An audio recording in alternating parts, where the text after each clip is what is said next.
spirit of wisdom, knowledge, and understanding, the spirit of discernment, the spirit of faith, to be genuine in this walk, to make our calling sure, to be edified with your word. Let us speak according to your will, according to your knowledge, and not according to our own understanding or leaning unto what we think we understand. But please guide us through your word and give us a more perfect way. All these things we ask in the name of Hamashiach Yahushai. Amen.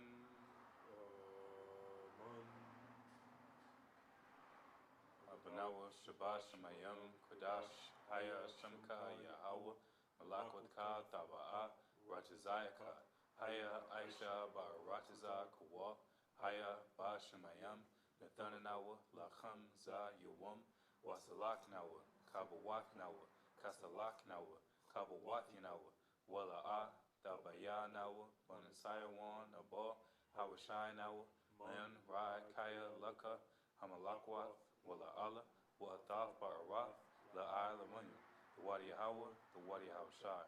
Amen.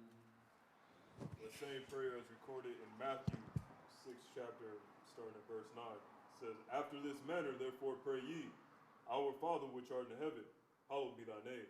Thy kingdom come, thy will be done on earth as it is in heaven. Give us this day our daily bread, and forgive us our debts as we forgive our debtors. And lead us not into temptation, but deliver us from evil. For thine is the kingdom, and the power, and the glory forever. Amen.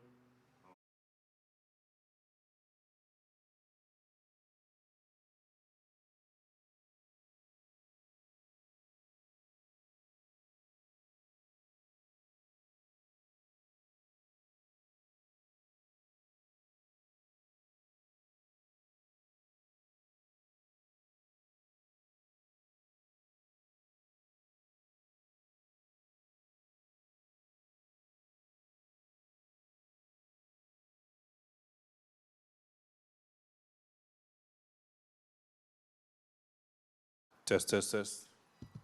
Shalom, Israel. Welcome back to another class of True Nation. My name is Shamar Yah, to my left. Brother Don Yalla, nice to meet y'all, man. Hope y'all doing all right. My brother, Daniel Allah, my soul brother. That soul glow, brother. Huh? Yeah, my soul glow brother. Tonight we're going to be going over the Israelite dress code. It is something that is pivotal in the nation. It's something that's commonly overlooked. Oftentimes you have a lot of people that know they are Israelites and don't keep the commandments of what you would call the minor commandments, the things that are not immediately unto death but are still sin nonetheless. Go to 1 Timothy chapter 5 and verse 8. The book of 1 Timothy chapter 5 and verse 8. But if any provide not for his own. I'm sorry. Verse.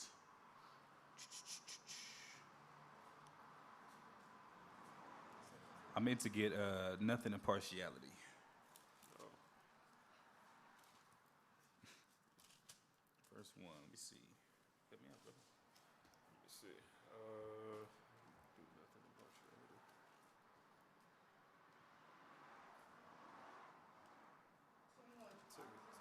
21. Thank you. Chapter 5, brother, yeah. 21. Verse 21. I charge thee before the Most High, and the Lord Yahushua Hamashiach. I'm sorry, I meant 18. That's what I meant. My apologies. No, I know what I want. 18. God. The book of 1 Timothy chapter 5 verse 18. For the scripture saith, Thou shalt not muzzle the ox that treadeth out the corn, and the laborer is worthy of his reward. Read on. Against an elder receive not an accusation, but before 2 or 3 witnesses. Go ahead. Them that sin rebuke before all, that others also may fear. So he's referencing a few different instances of the law and principalities that basically these are things that are commonly overlooked. But he's naming a few of these laws, and go ahead. I charge thee before the Most High, and the Lord Hamashiach Yahushai, and the elect angels, that thou observe these things without preferring one before another. So you're not supposed to prefer one before another. So he's saying basically a lot of people put, some of the weightier matters of the law, either they put them on hold, They ignore them altogether. They don't want to keep them. Like I said, I can't name how many times we've been out teaching or been educating somebody, even in our personal lives, speaking to people, trying to educate them about who we are as a people. And the first thing that comes out of their mouth, I know I'm Israel. I'm from the tribe of Judah, 12 tribes, Kwame Yasharala. And it's like, brother, I would never even imagine that you knew that you was Israel. Right. Because you're not keeping the laws. And one of the pivotal things that actually set you apart, any organization is going to have a uniform. Any organization, any army, any military, that's one of the biggest things that shows unification is a uniform. It's very plain and simple. You have to look the part. So, and that's another thing as far as preferring one before another. A lot of people don't realize that this is literally a commandment. You can literally, because what do you hear?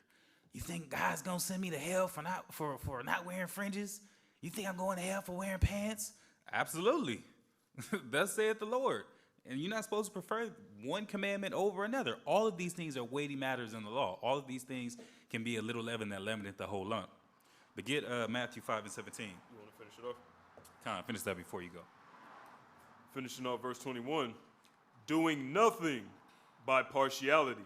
And you're not supposed to do it in parts. Do it in whole.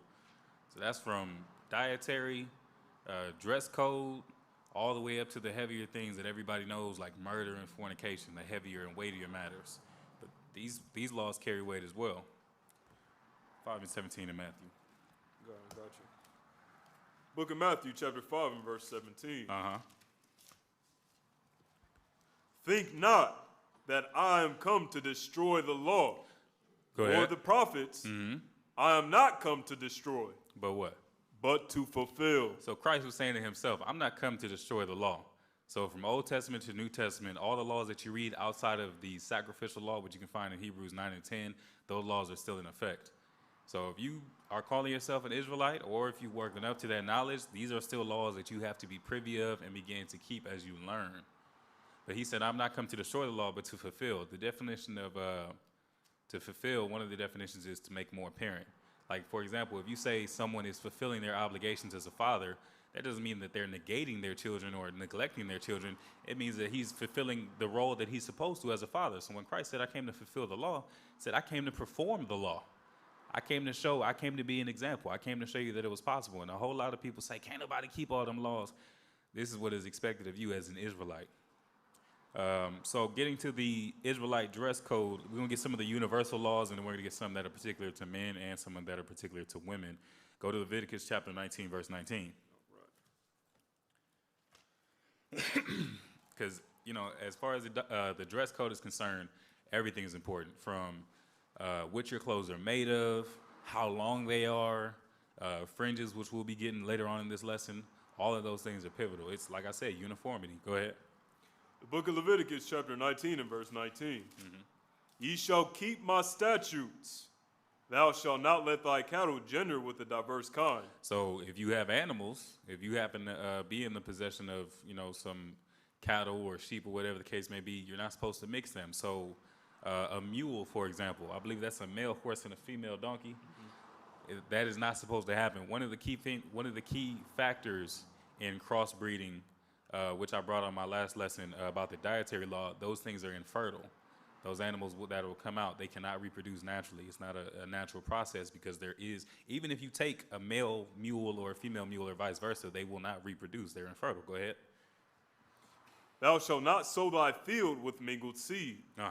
Neither shall a garment mingled of linen and woolen come upon thee. So when it comes to your field, so you don't mix your animals, you don't mix your vegetables, your crops, your vegetation, and then when you actually are reaping whatever vegetation it is that you grew, you don't mix those fabrics and make clothing out of that for yourself.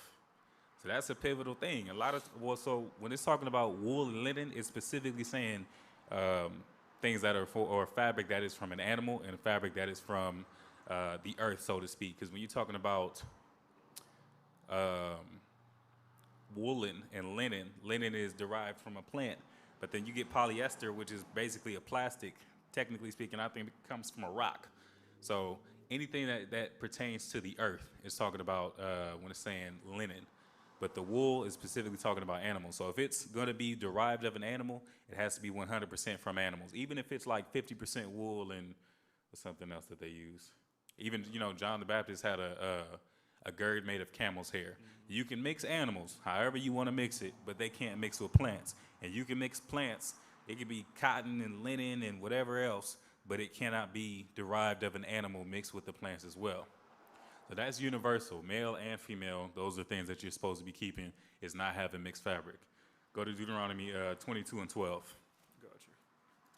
You have your concordance on you? No, I don't. Deuteronomy chapter 22 and 12. You have access to one? Yeah. It's not in this scripture, but in a couple down, I'm going to use the concordance as well. Hit me with 22 and 12. The book of Deuteronomy, chapter 22 and verse 12. Uh-huh. Thou shalt make thee fringes upon the four quarters of thy vesture, Uh-huh. wherewith thou coverest thyself. So this is talking about fringes. So you're supposed to make fringes in the four quarters of your vesture. So now that draws the question of, well, do we have the zitzits, or do we use what is commonly known as the fringes? Like you see half of, or some Israelites use zitzits in the four corners, and they literally have like a little tassel that just hangs in the front two sections and in the front or at the back two. And then you have some where it goes all the way around. So it raises the question, well, which one is correct? So the first thing is he says the four quarters of your vesture, but that's not saying literally every, like the corners or the quarters. Go to Isaiah chapter 11, verse 12. If you'll read scriptures where the Most High said, I'll scatter them to the four quarters of the earth. We know that the earth is round. Whether people debate that it's spherical or that it's circular and it's flat, we know that it's round. But he says that he'll scatter to the four quarters of the earth, or four corners of the earth. It's just saying that he's around that proximity, or in this field, in this area, or to describe the entirety of. Go ahead, Isaiah 11 and 12. Verse 12. And he shall set up an ensign for the nations, and shall assemble the outcasts of Israel. From where? And gather together the dispersed of Judah from the four corners of the earth. So the four corners of the earth. Like I said, whether it's spherical or whether it's circular, no one's debating that the earth looks like this. No one's debating that the earth has four quarters, or that it's literally a box shape. So when he says the four quarters of the earth, he's talking about the entirety of that region. He's talking about specific parameters. So when you read in the scriptures about a specific area, it's obviously just talking about that diameter.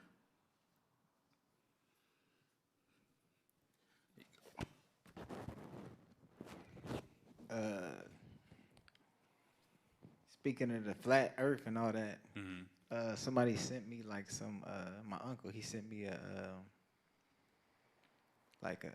article that was talking about a flat earth, but it was a circle, but it was a flat circle. Right.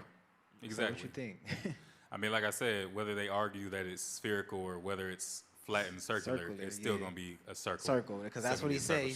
He sits upon the circle of the earth. Exactly. I believe that's actually the next scripture I'm going to get, Isaiah 40 and 22.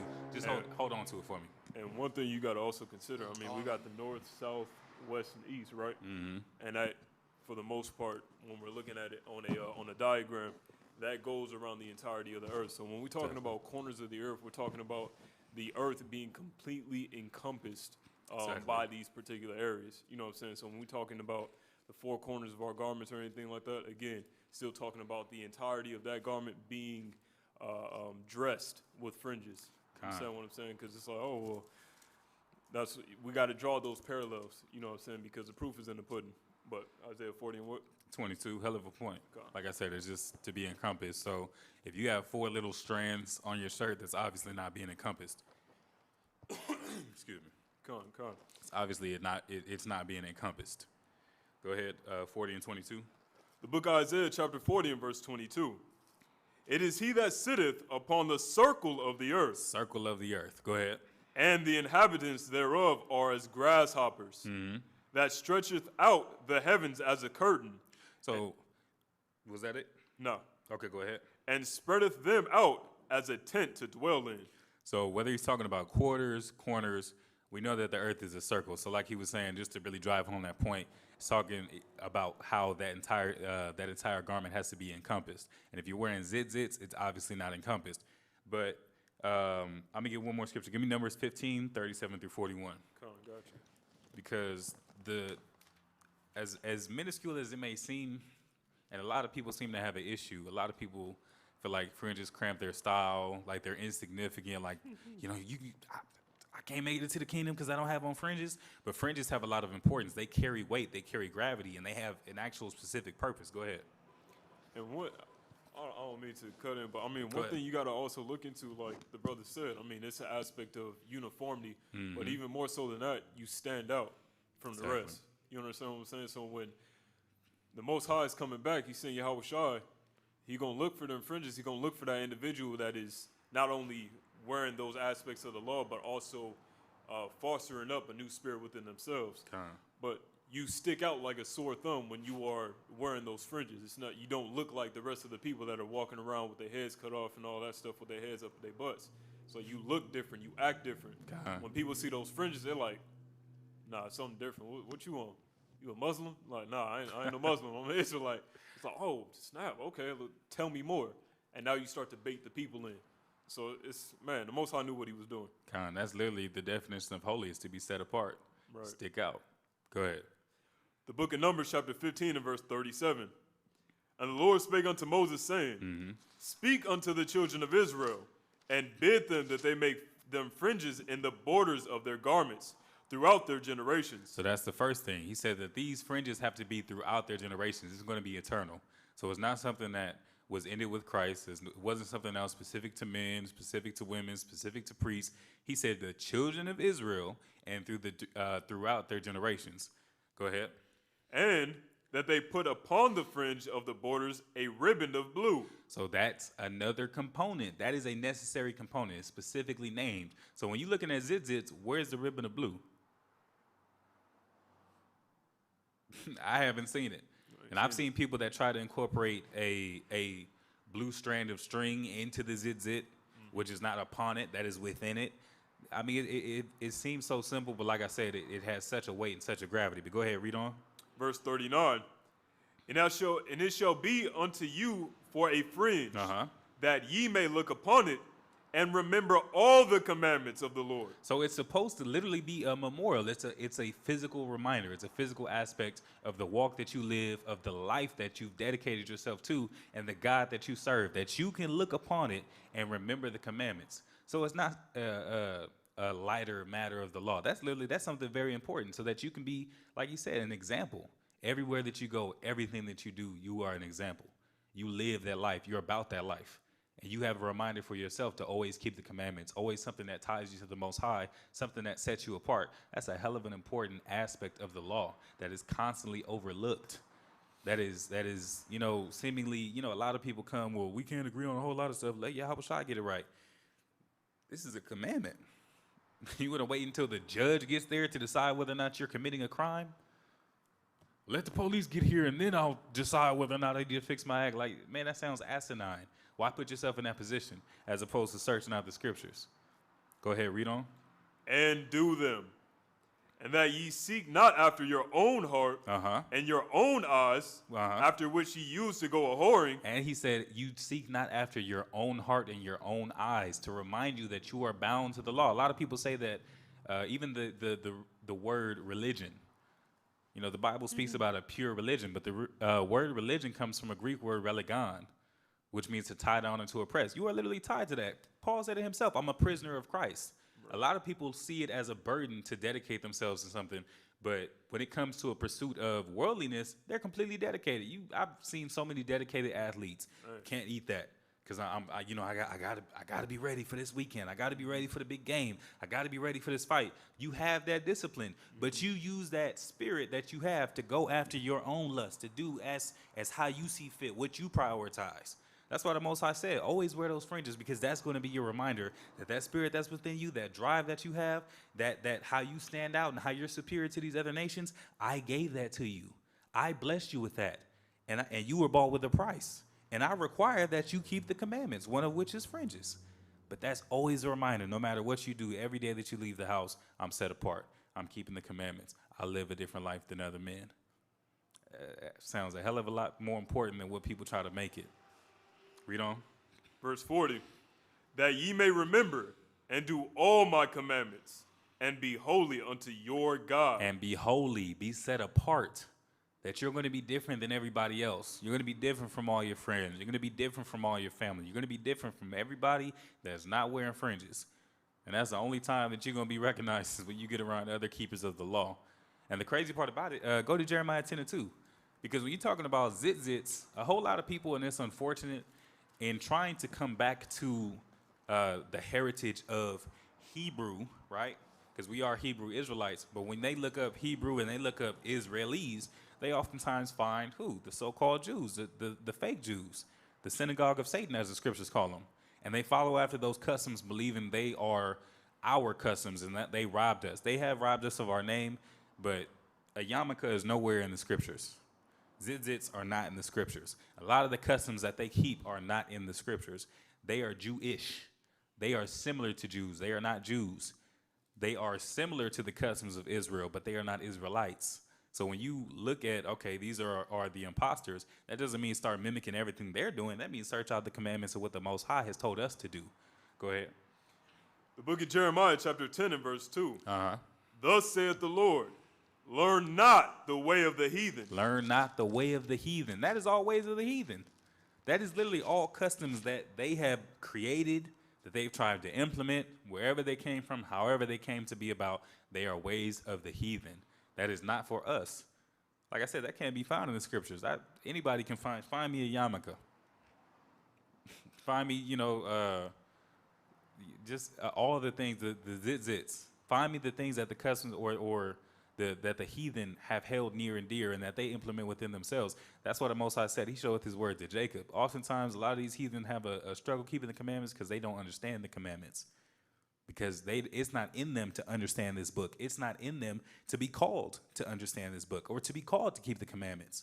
So you have a whole lot of customs of men and customs of the heathen that tried to get implemented within Israelite culture, and you are being robbed of your birthright, of what sets you apart. You are being defrauded because you're going after the heathens. Go ahead. And be not dismayed at the signs of heaven, Uh-huh. for the heathen are dismayed at them. And to solidify further with fringes, you got your concordance, or you have a concordance with you? Yeah. Go to Matthew, I believe I'm on 9 and 20. I got you. Because I'm going to show you even Christ and him being an example. He had on fringes. Chapter 9, verse 10. 20. I believe 9 and 20.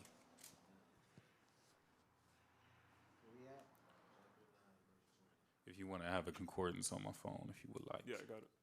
You got it? Yeah. Okay. Give me the when we get down to it, I want him. Yeah, got you. Mm-hmm. One moment. Got you. Go ahead. The book of Matthew, chapter 9 and verse 20. Mm-hmm. And behold, a woman which was diseased with an issue of blood 12 years. So she had an issue of blood. She was bleeding. She had an issue where it could be, modern day fibroids, period, whatever the case may be. She had this issue of blood. She was unclean for 12 years. Go ahead. Came behind him and touched the hem of his garment. The hem. Give me the Strong's definition of hem. Comes from G2899. Mm-hmm. Crossbadon. Mm-hmm. Of uncertain derivation, a margin, a fringe, or tassel. A fringe or tassel. So Christ had on fringes. Even when he walked the earth, he had on fringes. He was keeping the commandments. So a lot of people say that Christ came to do away with the law. He was keeping the law himself. From all the way in the stories where you read about Passover, all the way down to the fringes that were at the bottom of his garment. Go to Deuteronomy 22 and 5. Let's get into some of the gender-specific matters of the law. Keep that concordance on you. Yeah, I got you. Concordance. Yeah, concordance. Yeah, the concordance. Yeah. I know we were saying it wrong for a while. A lot of brothers say it wrong, but I'm trying to get it right. 22 and 5. Go ahead. The book of Deuteronomy, chapter 22 and verse 5. Mm-hmm. The woman shall not wear that which pertaineth unto a man. Give me the definition of pertain. Got you. And that's like, yeah, regular dictionary definition. Matter of fact, just to drive it home, I got it right here. It says to have reference or relation, to relate, to belong or be connected as a part, adjunct, possession, or attribute. So it says the woman shall not wear that which pertaineth unto a man. Obviously, we're talking about pants. That is clearly a manly. That is a manly or a manly attire. That is a man's clothing, and that's why they have women's pants. They're specifically specifying that they're for women because typically pants are not for women. You have this saying, "Who wears the pants in the house?" It's all showing that pants were a sign of authority, and that a man was supposed to be in that seat of authority. We are going to get the Strong's definition of pertain as well. Okay, got you. And we're also going to hit an article because women wearing pants, that's not something that was even common up until like literally the past 100 years. Within the 1900s, between 1900 and about 1960 was the most common or the largest influx of women transitioning into pants because of the things that were going on historically. Go ahead. Pertain. Actually, before we get that, let me get that article. Okay, got you. So this is called The Pants Phenomenon, the switch from skirts to trousers. Go ahead. Posted December 9, 2011. Mm-hmm. The social and technological changes of the 20th century propelled the movement of it being acceptable for women to wear pants. So it said the social and technological advancements. Mm-hmm. So it wasn't commonplace for women to be wearing pants up until there was a social change. There was a change in society, and there was a change in technology that made it more feasible, that made it possible. But it was not commonplace for women to be wearing pants. Like even I've talked to my own grandmother, and I remember when I was trying to give her the truth, and she was like, "Yeah, I know that. You know, when I was growing up, when I was a little girl, we didn't wear pants. Mm-hmm. You know, when I went into church, we had to cover our heads." And I'm like, "Man, well, where did y'all fall off?" Mm-hmm. But read on. This nonverbal communication of clothing changed dramatically. Dramatically. It was a drastic switch. Go ahead. When women regularly began wearing pants in the middle to late 1900s. So the middle to late 1900s. So like I said, this is something that's happened within the past 100 years or so. It was commonplace for women to be wearing dresses and skirts, to have head coverings. Even if it was just, the American style, they try to implement hats. It still was a head covering. Go ahead. Before the 20th century, women were technically not allowed to wear pants because it was a masculine item. It was a masculine item. So, like I said, that's why they have women's pants, because it's clearly showing you they were not intended for everyone. That's just like, what's that thing that got out? Manties. Man panties. They have to specify because it's not intended for men. That's why they're specifying that these are this article of clothing, but we intend it to be for this target audience. Go ahead. And they were looked down upon if they decided to wear them. Mm-hmm. It wasn't until the Second World War that women began wearing trousers out in public. Uh-huh. But it still wasn't widely accepted. Still wasn't accepted. It was too much of a culture shock because everyone knew that was not a woman's place. And even though America refuses to acknowledge the Most High, there was clearly a law of the Most High that was being implemented and practiced. Go ahead. Finally, in the 1960s, society decided that it was about time for it to be socially acceptable for women to wear pants. So even when women started wearing pants, it was about a 60-year process before it was finally acceptable for women to just walk out the house with some pants on. Read on. Prior to the middle of the 20th century, women had a very limited wardrobe of dresses and skirts. So they were refrained from wearing anything but dresses and skirts. Go ahead. Women had a certain image that they were expected to obtain. And they were expected to obtain a certain image. Go ahead. Pants weren't even an option for them during this time period because trousers were for men. Wasn't even accepted. Go ahead. Women were expected to wear corsets, which reduced their waist size so much that many were unable to breathe and often fainted. So that's one thing that I wanted to bring out because that's not even a commandment. The crazy part is, that's why the Most High said, this is our wisdom in the sight of the nations. Having a woman that covers up is obviously wisdom.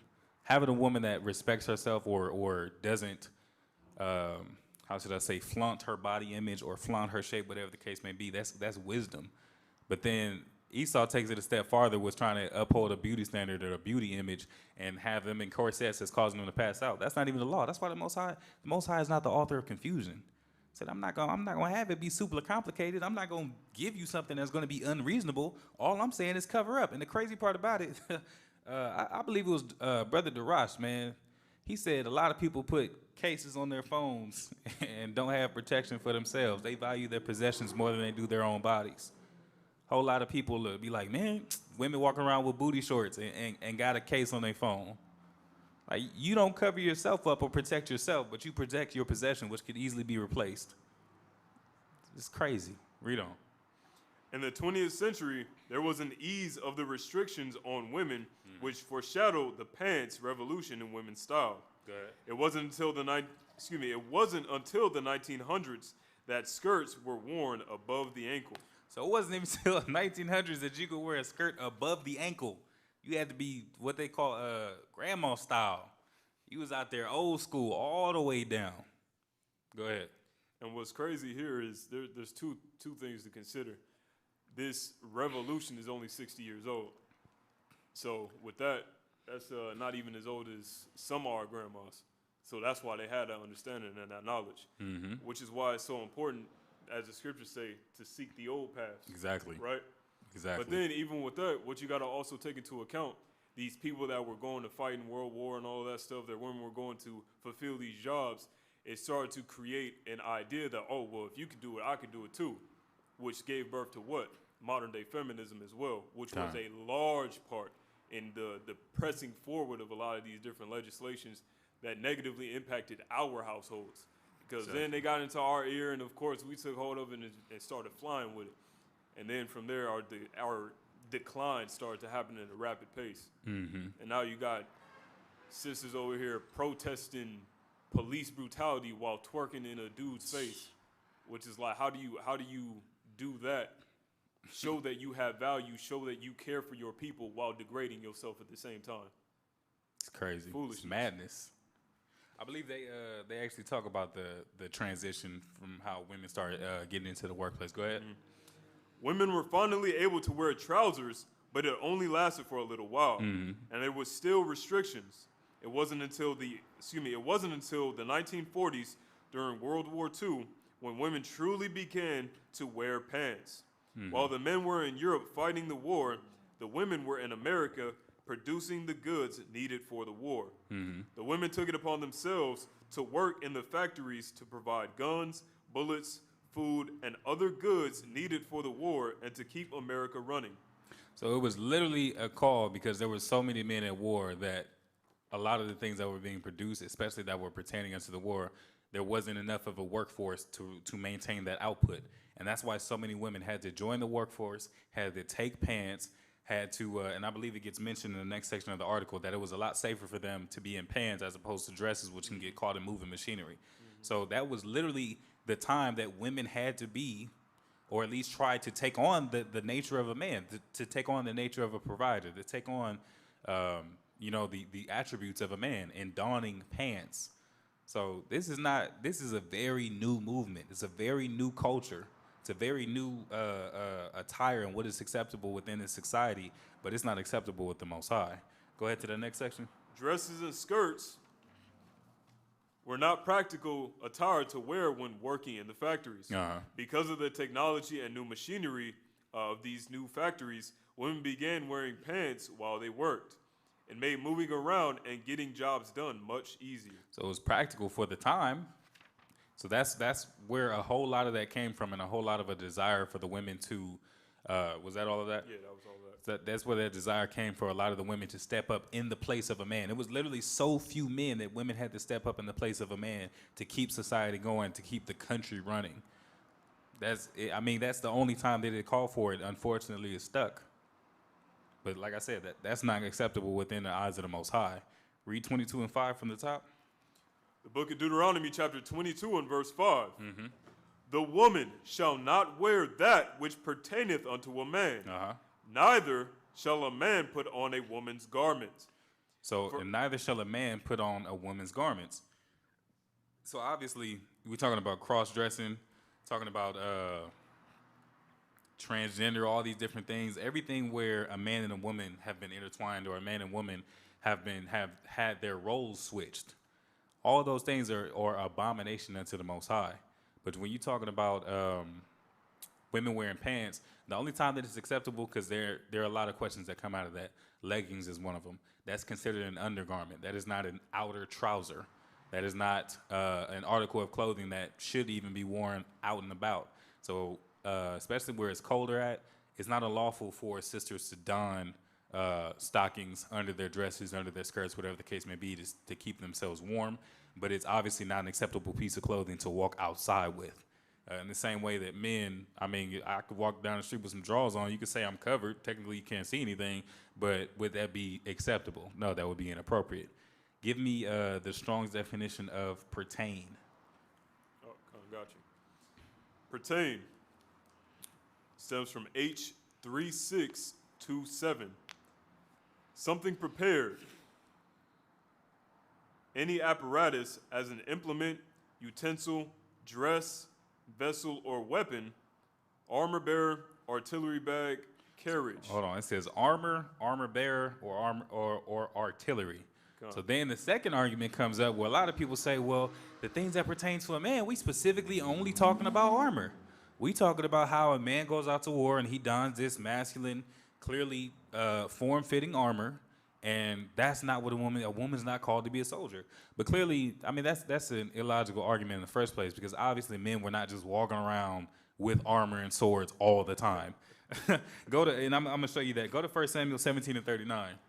Like, I'm going to trade 3 eggs for a loaf of bread, Mom. I'll be back. That wasn't happening. You're not walking down the street, everybody just got on armor and everybody just got on swords like Wild Wild West style. Mm-hmm. That's not happening. That's not what they're saying. Go ahead. 1 Samuel what? 17 and 39. Okay, 17, 39. Got you. Because we're going to talk about King David, how he had to be given armor when he went out to the battle before he fought Goliath. When he went to give his brothers cheese, they had to give him some armor. So if he was wearing armor as it was, he obviously wouldn't have needed to be given that armor. Go ahead. The book of 1 Samuel, chapter 17, and verse 39. Mm-hmm. And David girded his sword upon his armor, and he essayed to go, for he had not proved it. And David said unto Saul, I cannot go with these, for I have not proved them. So he said, obviously, how can I go out to war with these when I've never worn armor. I've never used this sword. I'm not comfortable with these things. If he was walking around just with some armor on all the time, he would have been like, hey, man, I give me a sword. It's sharp, cool, I'm going. But he's like, man, I've never had armor on in my life. Well, you expect me to go out there and fight, and I can't even move. It's very restricting. I don't know what I'm doing. So that's obviously, like I said, it's a mute argument, but it's still something that needs to be acknowledged, because a lot of people will try to get away with finding any and every excuse to not keep the law. It's not what that's talking about. Go back to 22 and 5 in Deuteronomy. That's not what that's talking about. It's talking about pertains unto a man, specifically related to a man. That's why we say, who wears the pants in the house? It's a masculine, even more so, before they started making women's pants, I believe it started off with overalls, and they had a zipper in the front that was specifically made for factories in the United States so that workers could take faster bathroom breaks. It was to increase productivity. And obviously, if you have a zipper in the front as a woman, that's going to be completely useless to you. But as a man, well, it's like the greatest thing since sliced bread. You could just get your business done and you back in the line. You back on work. Go ahead, finish up 22 and 5. God.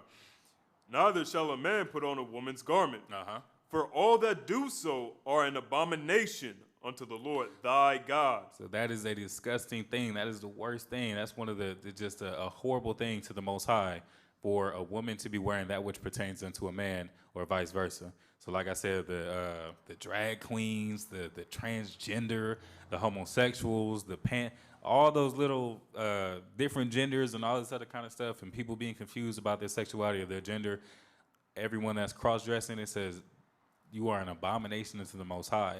You need to repent from that spirit. Come back to keeping the laws, statutes, and commandments of the Lord, that you may be saved. But as long as you're in that spirit, the Most High does not want to deal with you. Go to Leviticus chapter 19 and verse 27. Okay. Another aspect to talk about, specifically with men. One of the physical attributes of a dress code, beard and hair. Go ahead. The book of Leviticus, chapter 19 and verse 27. Uh-huh. Ye shall not round the corners of your heads, Uh-huh. neither shalt thou mar the corners of thy beard. So you're not supposed to shave your head nor mar the corners of your beard. Give me the definition of mar. Scripture or? No, the English definition. Got you. I had to figure out what you was asking me. So he says you're not supposed to shave your head. You're not supposed to clip your beard. So you're talking about like, actually, I'll get the definition first. Go ahead. Mar, to inflict damage, especially disfiguring damage, to impair the soundness, perfection, or integrity of. That was all of that? Con. So you're talking about, there was another one that I actually have written down. To damage or spoil to a certain extent, render less perfect, attractive, useful, or to disfigure or deface. So you're talking about pushing back the limits of your beard. How if you grow a beard and you thin it down to a chin strap, you separate it from the top when they taper you up, you have to be very careful, even just going to a barber. And that's why a lot of people are like, man, can't keep all them laws. No, you have to be careful. I definitely will give you that. It's a whole lot of stuff that you would think is simplistic, and that has become commonplace in this society. But you have to remember, this society and this world is not for the Most High. That's why the Most High said you can't be a lover of the world and lover of the Father. That's why you can't serve two masters. You're going to have one or the other. So even in the things that you think are simplistic, no, they carry weight with the Most High. And I know it's going to be said, I don't grow a full beard. I talked to a sister the other day and told her about pants, and she tried to get on my beard. I'm a young man. It doesn't grow fully. And if whatever grows, I allow it to grow as is. I'm not shaving it off until it comes in. I've never, ever shaved my beard, even when I was in the world. I've never shaved it to try to get it to come in faster. And whatever grows is what grows. And if you get that, if you get that Anthony Hamilton, and you got them patches, man, wear them with pride. I'm being serious. Wear them with pride, man, because that's still, whatever it is that you grow, is still a crown and a glory in the eyes of the Most High, even though it may not be the most comely thing according to man.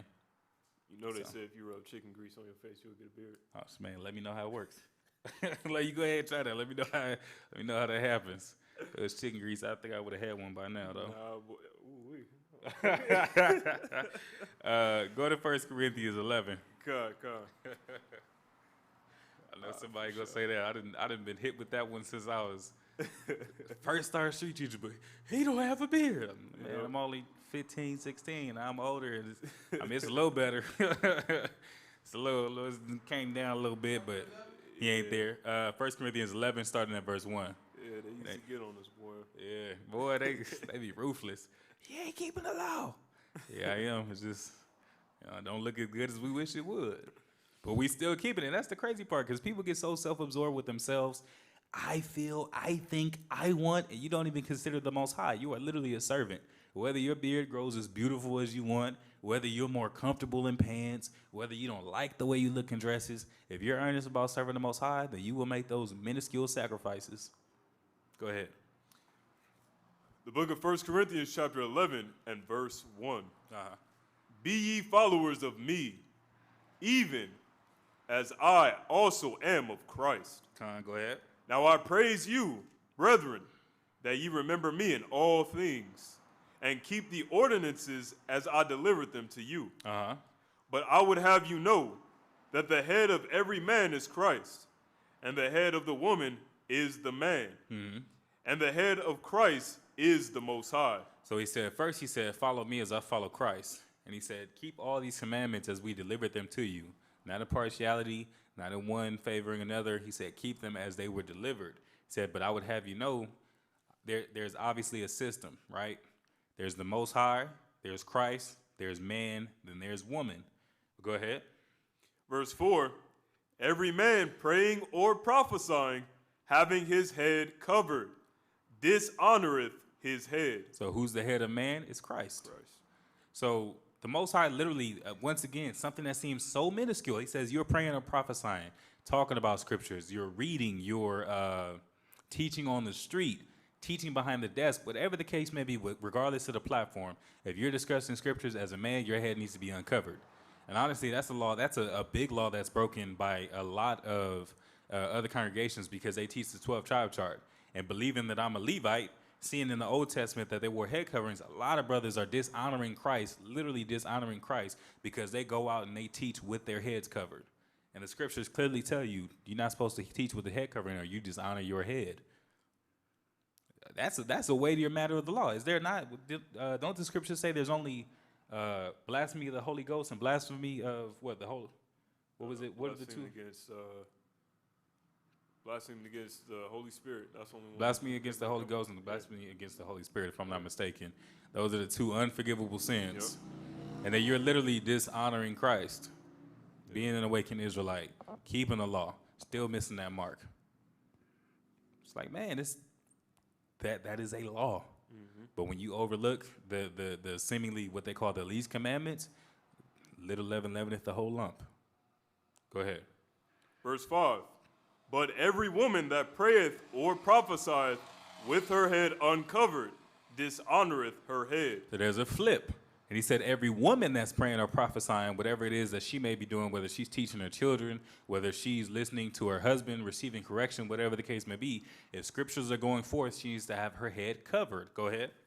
For that is even all one as if she were shaven. And this, he said it was just as bad if she were to have a bald head. So I know this generation, what's that one, that Edomite? Amber Rose? Yeah, Amber Rose, that harlot. And she's bold about the things that she does. And Tiffany Haddish recently as well. Yeah. Well, I think she did it to start over, which is a little more reasonable. But Amber Rose, she does hers in boldness and saying, like, I'm not going to accept the societal expectations. It's literally a statement. And that's why the Most High said that's a dishonor. And that's why a whole lot of women get the praise that they get, because a lot of times it's like, man, you bold. Man, I can't believe you did that. Because even women acknowledge, like, that's my glory. This is my crown. If I'm walking around with a bald head, you look like a man. That's literally that's one of the main things that set them apart, is having that long hair, having that beautiful crown. And that's why when a woman has very long hair, it's a very pleasing thing, because it's like a crown for them. It's like a crown. Go ahead. Verse 6. For if the woman be not covered, let her also be shorn. Uh-huh. But if it be a shame for a woman to be shorn or shaven, let her be covered. He said if she's going to have her head uncovered, then just go ahead and shave it all off. There's no point of her even having that covering on her head physically. So just go ahead and cut it off. That's pretty much the equivalent, because it's supposed to be for shame. And I know we're so disconnected from heritage and history way out here in the West, but in Indian cultures, how you get everybody wants the Indian weave and the nice hair.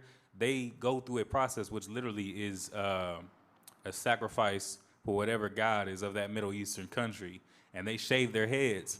And it's to the point where their husbands oftentimes, there was a documentary that I was watching, it says that their husbands oftentimes don't want anything to do with them. They won't talk to them. They won't have sexual relations with them until their hair grows back, because they refuse them and reject them when they shave their heads. It's that serious. So like I said, we so disconnected from even having that same respect or honor unto our crowns or our heads or whatever it is that we're doing with ourselves, because we're way over here in Babylon, but they still practice those kinds of things. And our sisters steady putting, what's that stuff? Perm in their hairs, bleaching their hairs, changing their hair color, all these different things. It's like, man, your hair in this natural form is the most beautiful thing that any woman can desire. But we've been taught so contrary, we destroy ourselves in an effort to look like the heathen. But go ahead.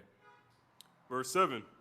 For a man indeed ought not to cover his head, for as much as he is the image and glory of the Most High, but the woman is the glory of the man. So it's literally that because Christ is not here physically, man is not supposed to cover his head, because there is nothing on this earth, nothing physical that is above you. You are the image of the Most High. That's why he said you should have your head uncovered, to show that there's nothing above you. You are the image of the Most High. However, the woman having a physical head here on earth, being her husband, her father, what have you, she is supposed to maintain that head covering as an aspect of humility, showing that she is in subjection to whatever man it is that be in her life. Go to Isaiah chapter 3. So we jumping around a little bit, but there are a lot of different aspects of dress code and a lot of different questions that that arise when you're speaking of dress code, one of which is ear piercings, nose piercings. Are those things lawful? Go ahead. 3 and 18. Gotcha. The book of Isaiah, chapter 3 and verse 18. In that day the Lord will take away the bravery of their tinkling ornaments about their feet, and their calls and their round tires like the moon. The chains and the bracelets and the mufflers, the bonnets and the ornaments of the legs, and the headbands and the tablets and the earrings. So he's basically just going through a list of accessories. If you read verse 16 and 17, he's talking about the daughters of Zion, how they have been haughty. And so he's going to take away all of the accessories that made them so beautiful, that made them stand out because they rebelled against the Most High. But it's clearly referencing a lot of the accessories. Go ahead, read on. The rings and nose jewels. So the nose jewels, right? Go ahead. The changeable suits of apparel, and the mantles, and the wimples, and the crisping pins. The glasses, and the fine linen, and the hoods, and the veils. So it's basically saying all those things are going to be things that were once a glory for the daughters of Zion. They should be turned to shame. But it's clearly showing you that they had all of these things. It wasn't unlawful. It wasn't a problem with the Most High. Those were all things of accessory and aspects of beauty for a woman to have. Go to Proverbs 7 and 10. I'm not going to hold you too much longer. I'm going to wrap it up about 2-3 more scriptures. We're talking about modesty. That's a very big thing. We're talking about modesty because even though you have, you might still have on a dress, you might have on fringes or whatever the case may be, but even back in Israel, when we were in our land, there were still aspects of this. Go ahead. The book of Proverbs, chapter 7 and verse 10. And behold, there met him a woman with the attire of an harlot. So the attire of a harlot. So what did she have on? Didn't say that she was in pants. Like I said, we were in our land, but she clearly looked like a hoe. So she had on something tight. She must have had on something revealing, was showing off the front, the back. She was showing off the goods. And she clearly had the attire of a harlot. So you can still be in a dress and be immodest. You can still be in a dress and be out of order, even though you are literally keeping the dress code of as far as the article of clothing. That clothing is immodest. Go to Deuteronomy 28 and 42. Is one of the aspects of the nakedness that a woman is supposed to cover. It's pretty obvious, at least I would hope that it's obvious. She needs to cover up her chest. And an aspect of modesty, though it's not law, a lot of women you'll see will wear shirts, T-shirts, shawls, whatever the case may be. They don't have a lot of shoulder out. I don't want you to show no shoulder. Exodus 28:42. Exodus 28:42. Exodus 28:42. You said Deuteronomy. No, sir. I don't think I don't. If I did, I didn't mean to. All right, boy. All right. Forgive me, brother. All right, just don't do it again. Book of Exodus, chapter 28 and verse 42. And thou shalt make them linen breeches to cover their nakedness, from the loins even unto the thighs they shall reach. So we're talking about nakedness. So it's supposed to cover up from the loins to the thighs. Now, granted, it was talking about the priest, but the nakedness is universal for men and women. Anything that, if this is not the bootleg church. This is not the Sunday service where you can come as you are. There's a standard when it comes to the Most High.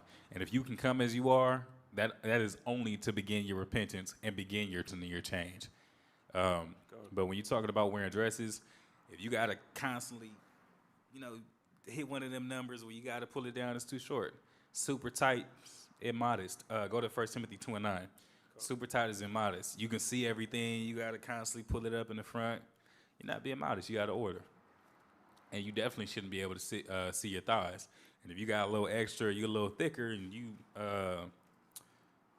when you have to consider how it's going to look when you sit down, because it's obviously going to slide up. That's still an aspect of modesty. Like, oh, shoot, I just got to stand up. That's an immodest dress, sis. That's immodest. Go ahead. The book of 1 Timothy chapter 2 and verse 9. In like manner also, that women adorn themselves in modest apparel. In modest apparel. That long dress. Get that dress to go all the way down to the ankle. That head covering that cover up your whole head and not just the parts that you like to cover up, or don't show them little braids in the front. Dress yourself in modest apparel. And the crazy part is, I've heard someone say, clams protect their pearls. Banks lock up their money. Anything that's worth having obviously needs security and protection. So when it comes to you, why would you be, as a daughter of Zion, any different? Cover yourself up. Protect yourself. Have value in who you are and not just trying to attract any old body. She'd be like, man, like, hey, he coming off on some weird stuff, or he's not approaching me the correct way. Not even give that man the time of day, or not give whoever it is the time of day. Go ahead. With shamefacedness and sobriety, not with broided hair, or gold, or pearls, or a costly array. Uh-huh. So it's talking about, go ahead, actually read verse 10. But which becometh women professing godliness with good works. So you're talking about good works. So those are the things that you should be showing off. Is a good pattern of works. Those are the things that you want to flaunt. Is to be a recognizable sister in the eyes of the Most High, or recognizable as a righteous woman, a virtuous woman. Somebody asked if tongue rings are lawful. Go to Romans. 84? No law, no sin. 84? 8 and 15, kind of. So a sister asked if tongue rings are lawful. No, that's not it. Give me Romans.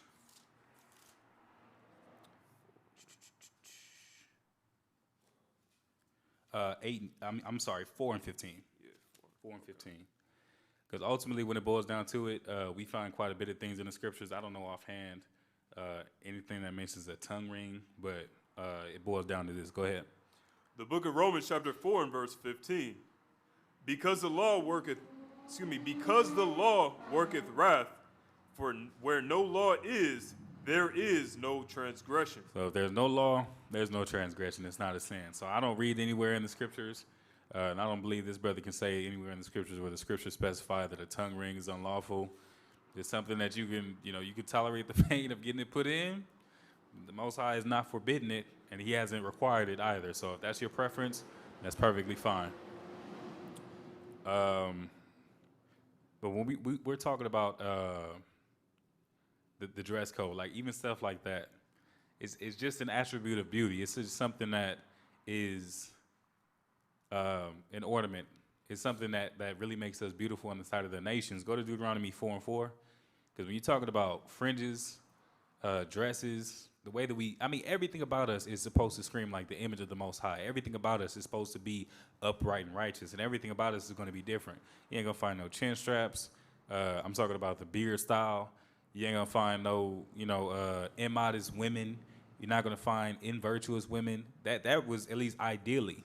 If we were truly keeping the laws and applying the commandments, you wouldn't find a lot of the issues that you find within our people. Like the brother was talking about sister twerking in front of the police. And I saw the video, and it was a damn shame. There's nothing in that that's going to make someone look at her and say, man, she's wise. Man, that's crazy. Twerking for the police. Why didn't I think of that? No one was like, oh, yeah, she doing like. Oh, that's powerful. That's going to change the world. There was nothing. No. There was no gravity in what she was doing. Just being a harlot. Just boldly professing herself to be a harlot and to have no respect for herself. Like brother said, how you going to demean yourself but then stand for your people? But then when you have on a long dress and you have on a head covering, you have on fringes, you have on everything that distinguishes you from these other people that are in the world, from people that are living wickedly, that's when you get to the point where they say, hey, man, what are you on? Or what do you believe? What do you study? You can see that there's something different about someone that because they're making a stand, they're being set apart. And that's all an aspect of the law. Go ahead. The book of Deuteronomy chapter 4 and verse 4. Uh-huh. But ye that did cleave unto the Lord your God are alive, every one of you this day. Uh-huh. Behold, I have taught you statutes and judgments, even as the Lord my God commanded me, that ye should do so in the land whither thou goest to possess it. Keep therefore and do them, for this is your wisdom and your understanding in the sight of the nations. This is wisdom and understanding in the sight of the nations. For them to see, like, man, they're not like us. They don't have the same issues as we do. They women not walking around half naked like we do. They don't have this problem. They don't have that problem. They're not. They just look different, man. You can see. You can tell a lot about a person by the way that they carry themselves. Hell, you can tell a lot about a person by the way that they present themselves, how they walk out the door, what they consider to be acceptable walking out the door. Like I said, you see women in the attire of a harlot. Come on now, most brothers feel like that's a woman for a good night, but how many of them is thinking wife material? How many people is looking up, sister skirts and being able to see everything is like, man, like, it's foolishness. But when you keeping the commandments, when you are wearing those fringes, when you live in that life, when you're set apart, that's your wisdom. That's your understanding in the sight of the nations. That's what makes you different. That's what makes you Israel. Go ahead. Keep therefore and do them, for this is your wisdom and your understanding in the sight of the nations, which shall hear all these statutes and say, surely this great nation is a wise and understanding people. So you go down the list and you show them all the different aspects of the law, from the way that we eat, the way that we dress, the way that we have our beards and our hair, the way our women wear, the head coverings, the differentiation between men's laws and women's laws, the differentiation between modest and immodest. When you get into the details and you show these things to these other nations, they say, damn, that's how y'all move? Surely this is a wise and understanding people. This is what gives us that holiness that's set apart. Go read verse 7. Verse 7, for what nation is there so great, who hath the Most High so nigh unto them, as the Lord our power is in all things that we call upon him for? They said, what nation is so great as the children of Israel? There's nobody like us. And that's all due to, like I said, all aspects of the law in everything that we do. The way that we dress, the way that we talk, the way that we eat, everything is different from these other nations. And that's what sets us apart. And that's what draws us nigh unto the Most High God. You have anything you want to bring up, brother? Yeah, real quick. Go ahead. Real quick. Man, beautiful. All praise to the Most High for the opportunity to teach the nation of Israel, man, because this is extremely important. Let's go to the book of Ecclesiasticus, chapter 19, verse 20 through 30, because we got to understand this is extremely important. It's like, just as the brother said, we as an organization, but more so we as a people, have to understand what it means to value ourselves. Because it's like any time that we go out in skimpy clothing or in modest apparel or anything like that, that degrades us not only as a person, but as a nation. Exactly. Then people that are across the seas and all that stuff, they look like, man, they ain't really about nothing. They ain't ready. You know what I'm saying? We over here preparing for war and all of that stuff while they over there twerking and doing all this other foolishness. Yeah, you know, they look like they might be a threat, but they aren't strong. Like, yeah, you might be able to beat me in a fist fight, but if we go to war, I'm pretty sure we'll be able to kill y'all. Like, that's what these people are thinking about. And that's what we got to understand. Like, we have to place that level of value, that level of care, not only within our dress, but also within our spirits as well, because it trickles down. If we can get these things to manifest in the physical, then that means that they are being practiced in the spiritual and in the mental as well, right? Because it all starts up here. So if you immodest and dressing immodestly and all these different things, then that means that something up here isn't all the way put together. That means that you're missing something. Not saying that you're stupid or that you're unwise or anything like that, but saying that there is something that you need to fix or cultivate. Something that needs to be learned and gathered and obtained so that way you can start to actually embody what the Most High would want you to embody. So let's go to that real quick. The book of Sirach, or Ecclesiasticus, chapter 19, starting at verse 29. 29. Sirach chapter 19, verse 29. A man may be known by his look. So people look at it as the first thing every time you meet a person, right? You look at him. You look at him up and down. Okay, well, what are you about? That first interaction, right? That first 5 minutes lets you know what you can learn about the person. If they got busted shoes or something like that, they attire ain't all the way put together, that means they aren't all that diligent. That means that they don't take value in the things that they have, right? Which means what? That they are either slothful or just completely and utterly disconnected from understanding the value of those particular possessions. So then it's like, man, I can't trust you with my stuff if you can't even take care of your stuff.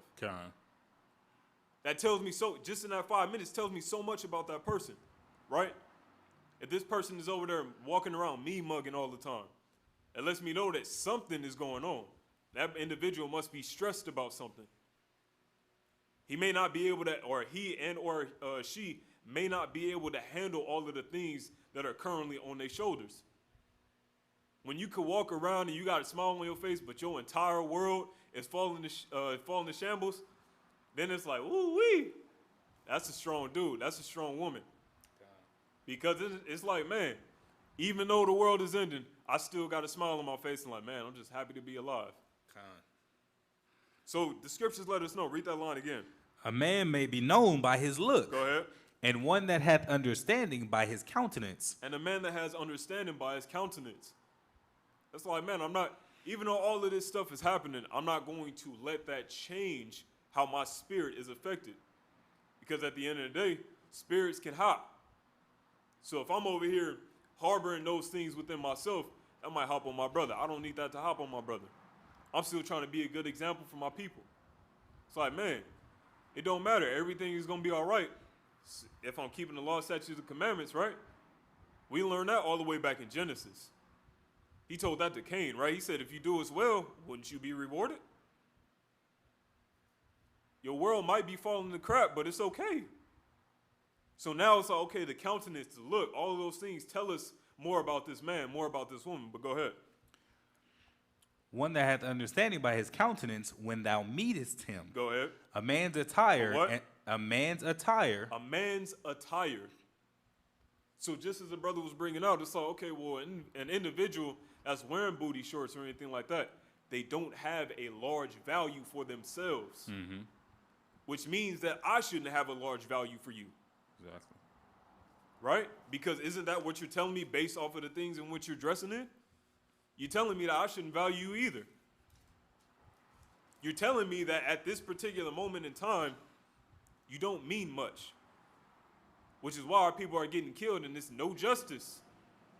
Our people don't even take that same level of respect for themselves that they're requiring of other people. And then we sure as heck don't treat our people with that same level of respect. But it made it clear, it said a man's attire. If I'm dressed in holy attire, that means that my mind is formulated around the Most High, instead of trying to formulate the Most High around my mind. Don't work like that. Don't work like that. You need to form yourself, or form yourself and actually humble yourself to the Most High. Can't be like, yeah, I can study today. I feel good enough. You know what I'm saying? I'm about to, I've done everything that I feel like I want to do. I think I could give some time to the Most High. It's like, shouldn't you wake up and be praising the Most High for the simple fact that you woke up? Because you ain't have to. You should be praising the Most High in the simple fact that you're sitting in this class. Praising the Most High that He chose you. All of these things are exemplified by your outer appearance. Because again, it starts in the mind. Right? But go ahead. A man's attire and excessive laughter and gait. And what? And gait. His walk. My mom used to say all the time, boy, I never forget it. She was like, always walk with your feet pointing straight ahead. Never have your feet pointing like that. You know what I'm saying? Cats with the clown feet and all that stuff. Nah. Point ahead, because that's going to let you know where you're going to go. If you're over there pointing like this, pointing like that, and all of that stuff, you don't know where you're headed. If you point straight ahead, you know where you're going. I was like, as a kid, I'm like 6, 7 years old. I'm like, all right, ma, sure, okay. But then I finally started to internalize it and understand. It's like, dang, that's real. So the way a man walks, if he walks with confidence, then that lets the people that are around him know, like, man, okay, I got to come correct when I come and talk to this person. Mm-hmm. But if you got your shoulders all like this and all that, how you doing? Looking at the ground and all of that stuff. Hi, my name's Larry. It's like, come on, like, walk like you have a backbone. Walk with some confidence, but not foolishness, though. Be proud, but not prideful. There's a difference. People need to understand that, but go ahead. That was it. Oh, that was 30. That was all 30? Okay, Con. Real quick, sister had a question. It was a couple questions that were online. Okay. Just to address them real quick. Sister asked if we could wear shorts in the house.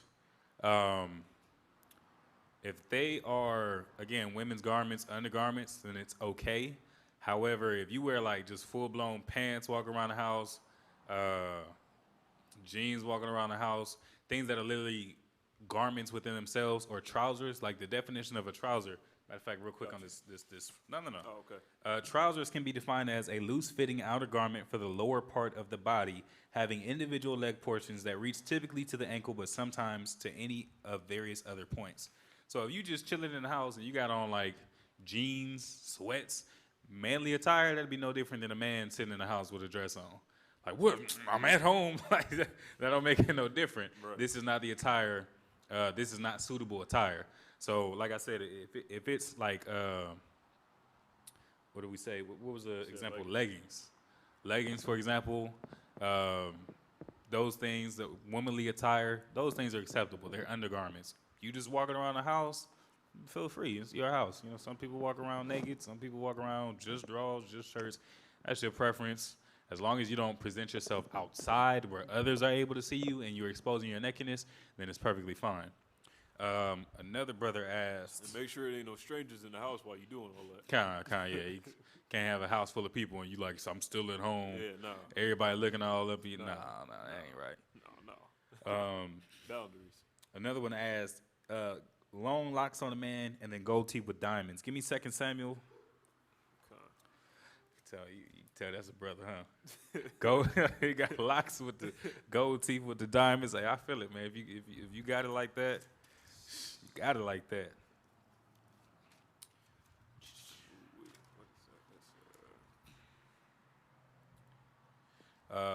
14. Gonna get 25, starting at 25. So with the gold teeth, sister asked a similar question earlier. Romans 4 and 4 and 15, where there's no law, there's no sin. We don't see where it's anything unlawful in the scriptures for a man or a woman to have gold teeth, diamonds in their teeth, whatever the case may be. Those things, there's no restriction on them, so it's free reign. And then as far as having long hair, again, if there's no law, there's no sin. But I'm going to actually show an example in the scriptures where Absalom, being Solomon's son, actually had some very long hair. Go ahead. 25? What did I say, 14? Yeah. Start at verse 25. Okay. The book of 2 Samuel, chapter 14 and verse 25. But in all Israel, there was none to be so much praised as Absalom for his beauty. Good-looking brother. Go ahead. For the sole of his foot, even to the crown of his head, there was no blemish in him. So he didn't have a blemish. He didn't have a scar. He didn't have a cut. He didn't have a stretch mark. He didn't have that little, I ran into the wall as a kid cut that I see so many people have. Say there was no imperfection on Absalom whatsoever. Go ahead. And when he polled his head, for it was at every year's end that he polled it, because the hair was heavy on him, therefore he polled it. He weighed the hair of his head at 200 shekels after the king's weight. So he had some long hair, and it was to the point where it was so long, it weighed hundreds of shekels of pounds. But he only cut it, or he polled it once a year. So he had some very long hair. It was extremely long, and it was, weighed close to metal. So obviously that was quite a substantial amount of hair. So those things are not unlawful, and those things were practiced. Again, it's free reign. If there's no law, there's no sin. Even the vow of a Nazarite, a man doesn't cut off his hair, he doesn't shave or trim or do anything as far as his appearance is concerned, and then he shaves off that growth and offers it to the Most High. There are obviously other restrictions with it, but if it was unlawful for a man to have long hair, then the vow of the Nazarite would not include him not cutting his hair. You got something you want to bring up? It was another brother online. He said, I don't think Yahushua spoke anything regarding dress code. Well, again, for one, Yahushua had on fringes himself. That's something that we brought out earlier in the lesson, speaking of the hem of his garment. Two, Yahushua clearly said that these laws are not done away with. So even if you don't find a direct reference where he spoke of someone's dress code, he came to fulfill the law. Yeah.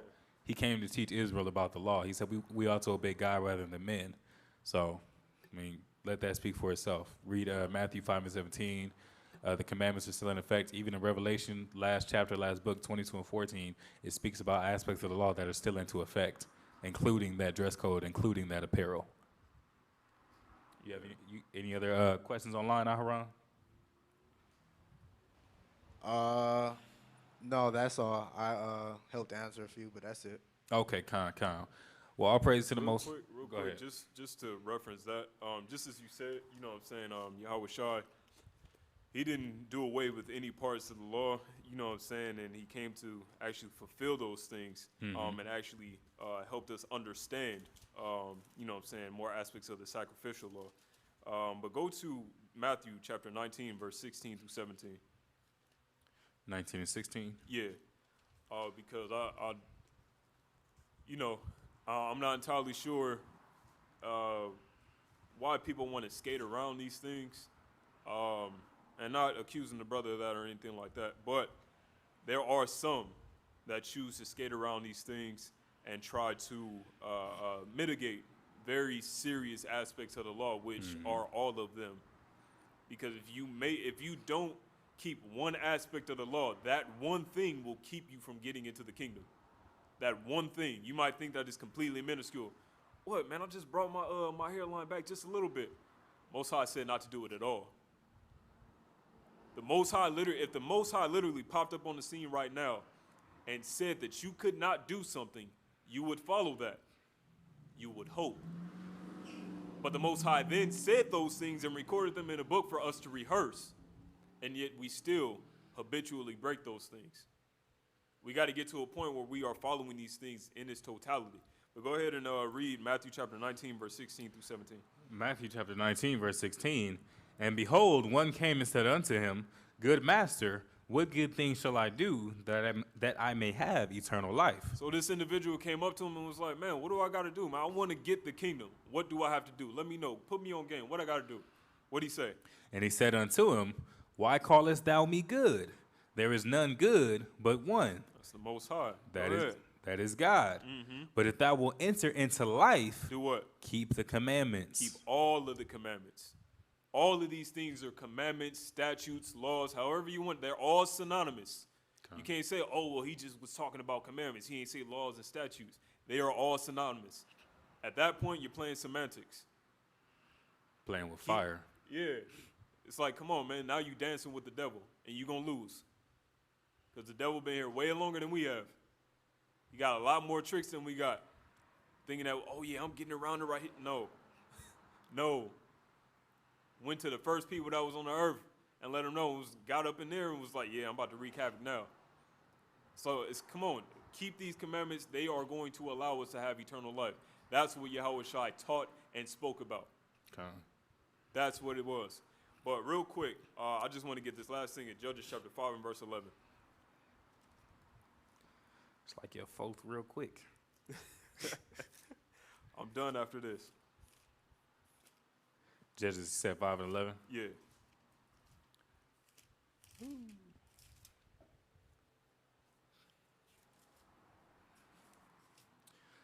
Judges chapter 5, verse 11. They that are delivered from the noise of archers in the places of drawing water, there shall they rehearse the righteous acts of the Lord, even the righteous acts toward the inhabitants of his villages in Israel. Then shall the people of the Lord go down to the gates. We got to understand, we are here to rehearse these acts. These things are for our betterment. Why would the Most High record these things in the book? Why would our ancestors die for these things, to put these things in the book, if they weren't for our benefit? We are supposed to rehearse these things so that we can enter into those pearly gates. And that should be the drive behind every person that is in here today and everybody that's online. That should be the drive. It's not always the case. I think he got the mic. But that should be the drive. So, like I said, that was my last one. But we got to rehearse these things. We have to actually do these things and apply them. That's wisdom. That's actual wisdom. When we just taking in information, that's knowledge. When we applying it, that's wisdom. Well, we're going to call it there. If anybody has any further questions, you can always submit them online, either Facebook or YouTube. If they don't get addressed at this point in time, of course, they'll always be addressed in the future. And if anybody in class has any questions or further contention, you can come to us. The sister online said, brothers did awesome. Thank Khan for the knowledge. Okay, all praises, sis. All praise to the Most High, man. All right, well, with that being said, we are going to wrap it up. Amadim Wapanya Hakwadam.